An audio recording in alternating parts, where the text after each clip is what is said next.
This is probably something we have all heard multiple times, and I cannot explain why it works. It just does. By making the bed in the morning, you are more likely to not go back into bed. And you also feel very productive in the morning, like you already accomplished a small little thing.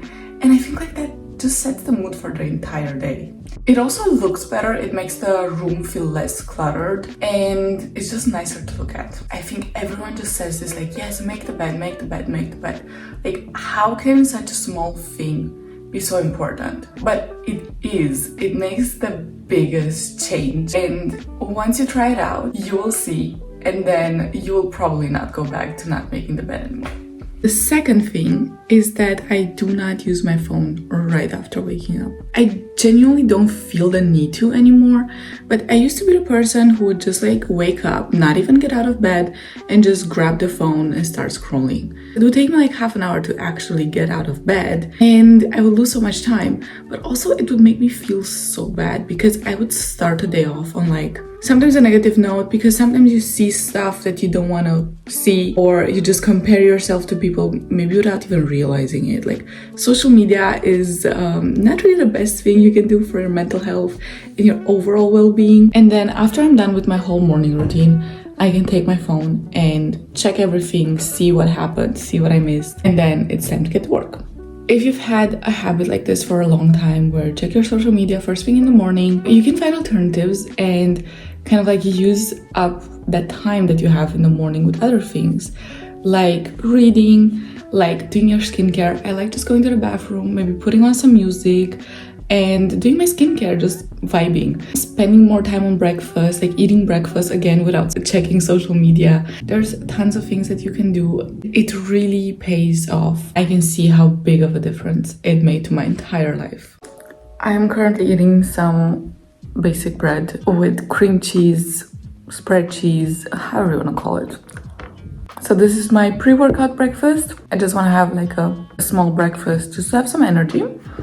And then I'm gonna have my actual breakfast after I work out. As you can probably tell, I was dressed to work out since I started this video. So yeah, next up, let's work out.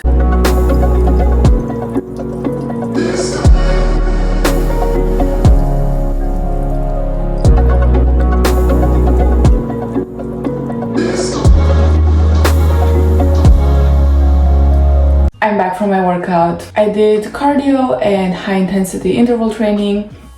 So yeah, the workout was nice. Now, it is time to fuel my body, and this is such an important thing. What you eat and how you eat can make the biggest difference. For instance, I'm not very hungry in the morning before my workouts, but I know that I need the energy. So I need to eat something. Like, you cannot ask your body to move, to perform without fueling it. Of course, everyone has their preferences when it comes to what type of food to eat, at what times to eat, how to eat, all of that. I usually eat once before my workout, and then I eat after my workout, like my bigger breakfast, and then I will eat lunch and snacks and dinner.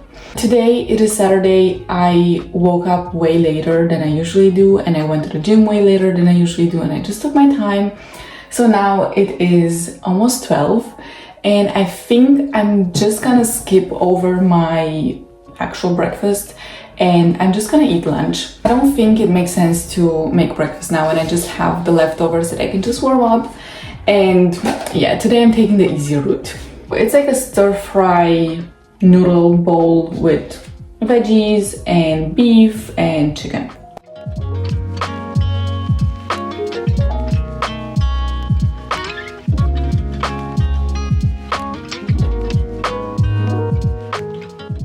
The next two tips kind of go hand in hand, and they're both related to having productive work times or study times or whatever you need to do. The first thing that I do that has really helped me is to time block. I use Google Calendar. I plan out my week on there. I usually plan my week on the weekend. I put in all the set commitments that I have, university or also like socializing time, like when I meet friends.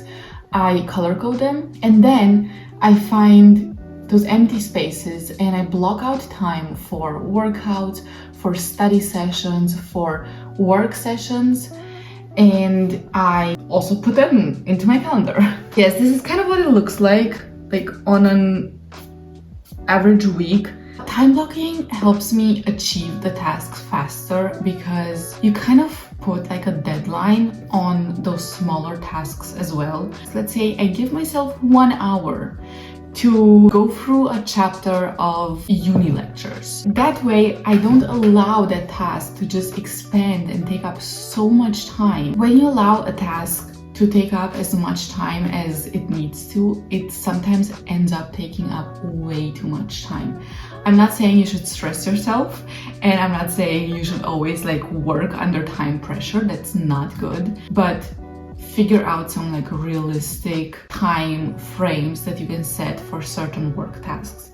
Another habit that I love and I try to do every day because I just know it helps me get stuff done so much faster is having deep work sessions. It's just the idea that you get into a flow or a deep work state after working on a task for a while.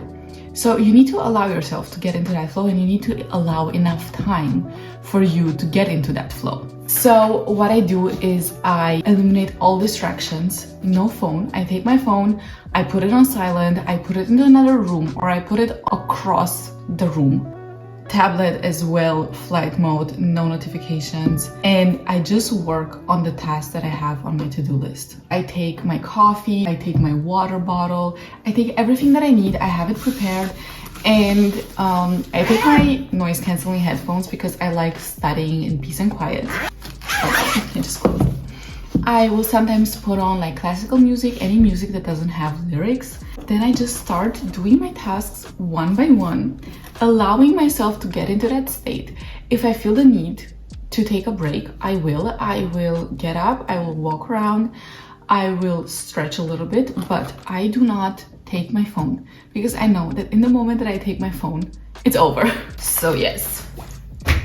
And deep work sessions were such a game changer because I get more stuff done in 2 hours of deep work than in 6 hours of interrupted work. It's insane.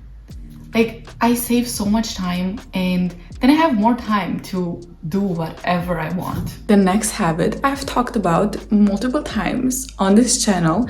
It is such a short and simple habit, but it makes the biggest difference that you can actually see, it's very visual, and that is a 10-minute clean. What the 10-minute clean actually is. You are just setting a timer for 10 minutes, and in those 10 minutes, all you do is clean. You can choose an area that you want to clean, or you can just look around and see what needs to be cleaned, and you just do that for 10 minutes. Once the timer is done, you don't have to clean anymore, but you can if you want to. The initial resistance is harder than actually cleaning. Once I get into the vibe, I put on some music, maybe I watch some YouTube video, I do not mind cleaning. Just getting started is the problem. So that's why this habit works so well for me, and I love it. It makes cleaning just so much easier. And I like to do this every single day. Those 10 minutes a day really compound, and you can see a huge difference.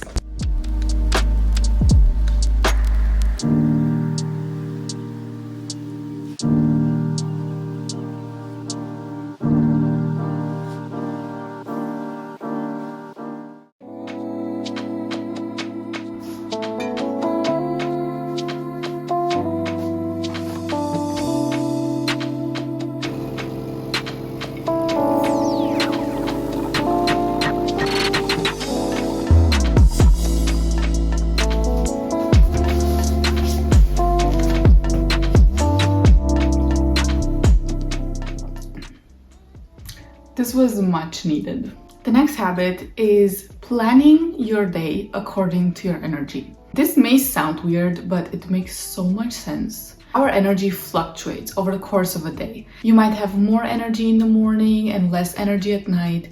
You might get into a midday slump. That is something that is very individual. But everyone can plan the day according to their respective energy. For me, personally, I have energy in the morning. I am very focused, especially because I like to work out in the morning, and afterwards I feel like I'm just awake. After I eat lunch, I usually get quite tired, and then I will need a coffee. What I've noticed for myself is that I study best either in the early morning or in the late evening, and I like to do the work that doesn't require me to be very focused during my midday slump. You can also think about the nature of the task you're doing. Is it a creative task? Maybe your creativity ebbs and flows and is also higher in the evening or in the morning, and you can plan according to that. I think some of the questions that are very important to ask: are you naturally a morning person or an evening person? Also, do you drink coffee? When do you drink your coffee? Because in the 1 to 2 to 3 maybe hours after you drink your coffee, you're gonna be more energized, you're gonna be more focused. If you live with someone, or like you have roommates, or you live at home, when do you have time to do stuff just by yourself without being disturbed? There's a lot of factors that come into play with this.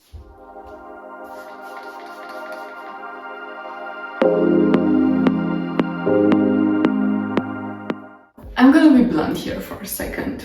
Running away from your problems and calling it self-care is ridiculous. If you've watched my other videos, you know that this channel is all about putting yourself first, romanticizing life, aesthetics, also self-care.